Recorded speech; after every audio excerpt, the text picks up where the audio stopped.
So we got our patient here, and we have. Do you feel that? And that? Oh yeah. You get headaches?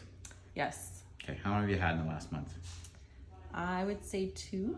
Okay. Yes. So we got to clear this upper cervical area, C1 occiput, which is an area where, when it's not moving, like yours, it can cause headaches. So let's take care of that.